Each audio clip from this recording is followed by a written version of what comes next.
Përshëndetje ju TikToksat e Rene Refos. Unë jam mama e Renes, besoj se e dini. Më keni parë me të nëpër video.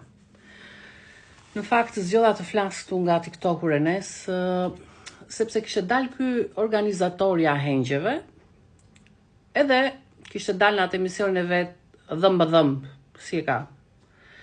Dhe kishte thënë që Aleanca e Partisë Demokratike e ka mbushur listën me personazhe të Big Brotherit. Okej, shumë bukur.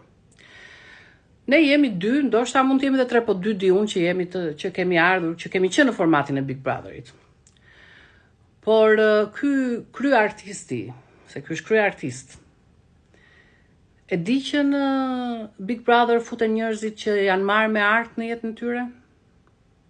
Do me thënë, në Big Brother, ne jemi futur si artista. Kështu që unë e di që ti ke një urrejtje patologjike për artistët. E di që arti jon i vogël të duket shumë ordiner, sepse ti je në majat e larta të universit, ti je një nalt madhni, ti je një super artist, ty edhe Picasso ta ka lakmin. Po na line ta bëjmë atë artin ton të vogël. Na lidhe të bëjmë atë politikën ton, ashtu si që dim ne. Se pritëm të na e bëje ti Shqipërinë. Pritëm. Po ti nuk e ko me zemra.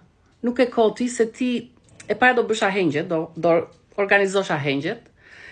E dyta, do dalësh të flasësh edhe ti në rrjetet sociale, se s'ke punë.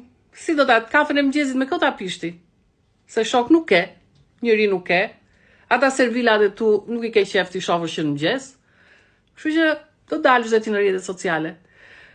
Kështu që lëri artistët të bëjnë atë që din, të bëjnë atë që munden, dhe ta bëjnë me shpirt dhe me zemër.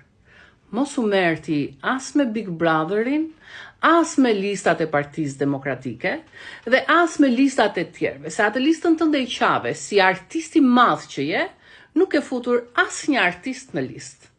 Po sigurisht, sepse atë fushën mbulon ti s'ka nevojë për tjerë.